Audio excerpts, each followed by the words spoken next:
It's June 30th, 2026, and this is Sketchworks NewsBrake. The news stops here.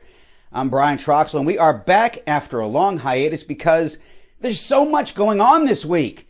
America's 250th birthday, the World Cup, Mercury in retrograde, Canada Day, and lots of other things I'll be reading off of this teleprompter. And just like you after your 4th of July picnics and parties this weekend, we are stuffed to the gills and possibly a little drunk. So let's stop diddling around and get to it. The World Health Organization is urging Europe to better prepare for climate change due to a record-breaking heat wave blamed for hundreds of deaths. One of the suggestions? Switch from Celsius to Fahrenheit. That way, a temperature of 41 degrees sounds much better. Italian Prime Minister Giorgia Meloni exchanged barbs with President Trump on social media over Trump's claim that Meloni begged him for a photo to help her approval ratings. Meloni said Trump's claims are fabricated and he should concern himself with his own approval ratings. Ooh, burn. In retaliation, Trump is imposing a toll on all visitors to Olive Garden. A new report out of Berlin stated that Germany recorded the highest number of anti-Semitic incidents ever in 2025. Because, as everyone knows, the world began in 1946. The Taliban is now allowing women in Afghanistan to start small businesses. And I have to say, it's about time they got a hijab. Apple CEO Tim Cook says they will have to raise prices due to a shortage in microchips. He said that the decision was hard, but not as hard as his penis got when he found a reason to raise prices. NASA is planning a daring rescue mission to save its Swift space telescope from falling back to Earth. The plans call for NASA to launch Travis Kelce into space. It's America's special 250th birthday! Happy birthday, America! Happy Canada Day, America! Bon anniversaire, Canada.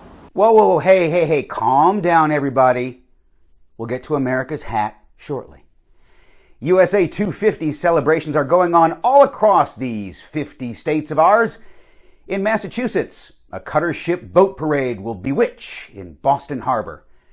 In Iowa, a patriotic corn maze will disorient Davenportians. People who effing live in Davenport. And Californians' commemorations will be constrained by Proposition 65, passed by the more progressive of their plentiful populace. In Virginia, a Thomas Jefferson cosplayer will mesmerize the masses at Monticello by reading aloud the Declaration of Independence every hour on the hour for 24 hours.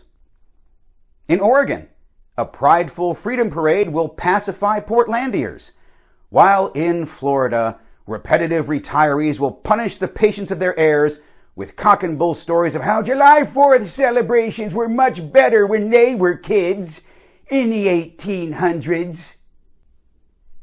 Happy birthday, America! Happy birthday, America! Don't make me do this again. On July 4th, CBS will air a special celebrating the country's semi-quincentennial birthday, an event titled The Great American Block Party 250, and all of America is invited, with the exception of Stephen Colbert and Scott Pelley. In Philadelphia, the birthplace of democracy, a time capsule will be buried on July 4th and remain buried until the year 2276. That's 250 years from now. About how long it'll take the Sabres to get back to the NHL playoffs. Anyway, the capsule will contain items which preserve a record of the United States in 2026. Warts and all. And this year is mainly warts. Letters from former Presidents Clinton through former and current President Trump will be included. Bush's letter discusses the human spirit's need for freedom and democracy. Obama's letter discusses hope. And President Trump's letter discusses how physically fit he is and how Biden's letter was written by an auto pen. Some people found their own unique ways to celebrate America's 250th birthday. Here's how Sketchworks NewsBrake correspondent Tim Millard plans to do it. In honor of America's 250th anniversary, I'm going to live as our founding fathers did. Without air conditioning. On one of the hottest days of the year.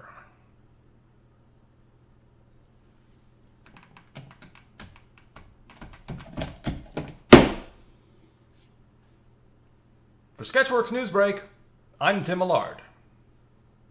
That's very European, Tim. Did you know that over 60,000 Europeans die every summer from heat stroke because they don't believe in air conditioning? That many deaths every year is one of the main ways they lower costs as part of their socialized medicine and welfare state. Turning to sports, O.J. Simpson will not be honored alongside other Buffalo Bills players at the team's new stadium. A team spokesperson said Simpson is, in his words, not a fit to display at the new stadium. However, Simpson will be honored in a separate exhibit of Bills players who killed people and got away with it. A woman who went viral for dumping trash and stealing a garbage can during the New York Knicks championship parade was identified as a DEI executive.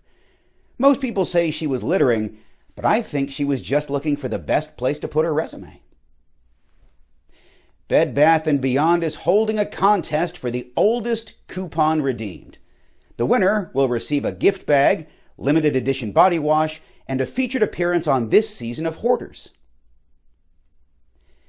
Pizza Hut was recently purchased by investment firms for a total of $2.7 billion. The firms believe there is opportunity to expand Pizza Hut's customer base beyond people who missed their connecting flight on a layover. Applebee's is bringing back its $1 margaritas. The goal is simple: get you drunk enough to forget you chose Applebee's for dinner.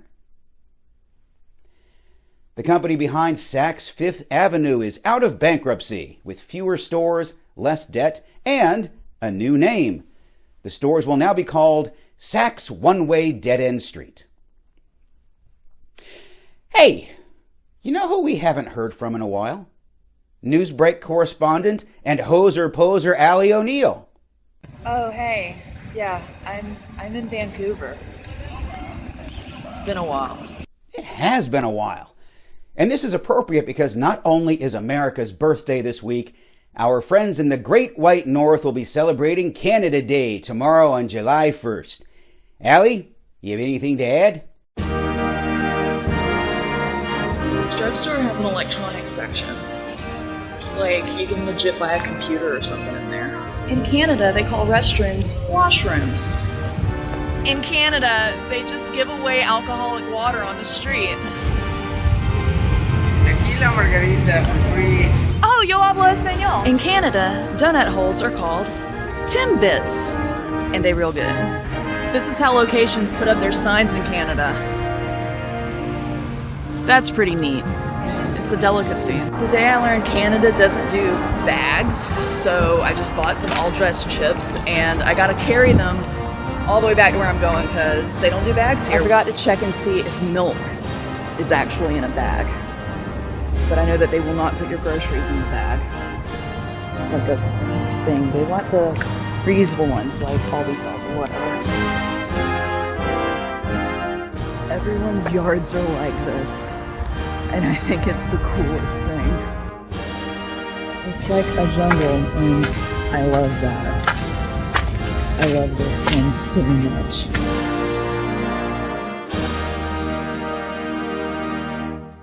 Take off. It's a beauty way to go. A teenager was stabbed by 3 strangers at a Chipotle in New York, although it took him some time to realize he was stabbed, because he assumed the sharp pains in his stomach was just another day at Chipotle. Local governments across the U.S. are testing wastewater for illegal drugs.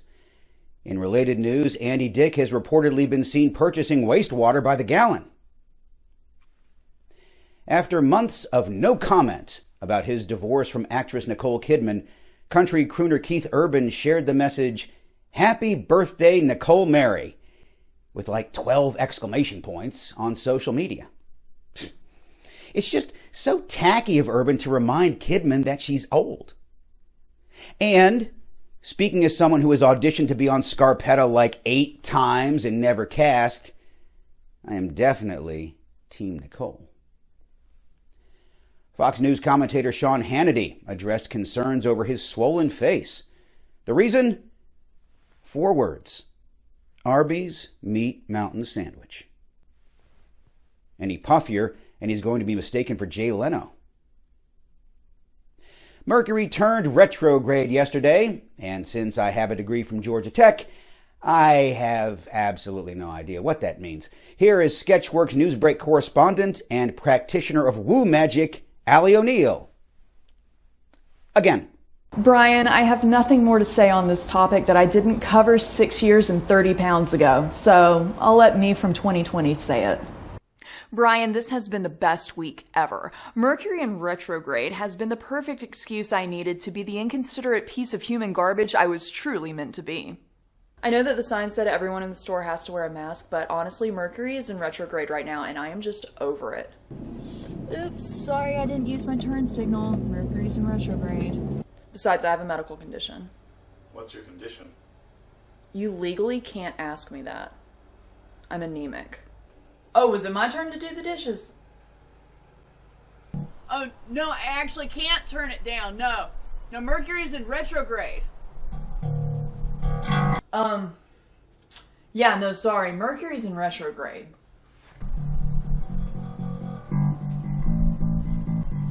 You suck. Huh? You want me to turn it up? Oh, yeah, this is the last one. Yep, sorry. Mercury's in retrograde. Alright, so what we're gonna do is called a power cycle. What I'd like for you to do is turn your computer off. I can make more. Later. And then wait 2 weeks for Mercury to no longer be in retrograde before you turn it back on again. Oh! We all have differences of opinion. That's what makes the world go round, right? Great. I don't think I have an outro. My boyfriend helped me with that one. He was staying with me in March of 2020 when the CDC said to shelter in place, so he never left. And he's still here. And he's still helping me with videos, like this one right now, except he's not my boyfriend anymore. For Sketchworks NewsBrake, I'm Allie Flowers. Thank you, Mrs. Flowers. I'm still single. The woman who inspired the Disney character Tinkerbell has died at the age of 97. In related news, the person who inspired The Incredibles' Edna Mode has died at the age of 32. In Oklahoma, a man was caught trying to dig into a woman's jail to see his incarcerated girlfriend. He's been sentenced to 18 months in prison where he'll get to be the girlfriend. Excitement in Southeast Asia. No, Secretary of War Pete Hegseth isn't looking for a Vietnam rematch. Not yet, anyway. Archaeologists working at a dig site announced the discovery of something which contradicts what we heretofore thought we knew about the timeline of civilization as we thought we knew it. The next day, they recanted that announcement when they realized it was just Ken's phone that he dropped in the pit. Sorry, world. False alarm. Civilization's timeline is safe. That's all for the Sketchworks NewsBrake USA 250 special. We'll be back whenever, and we hope you are too. Until then, I'm Brian Troxel. Say hi to your mom for me. Tell her I'll bring the fireworks.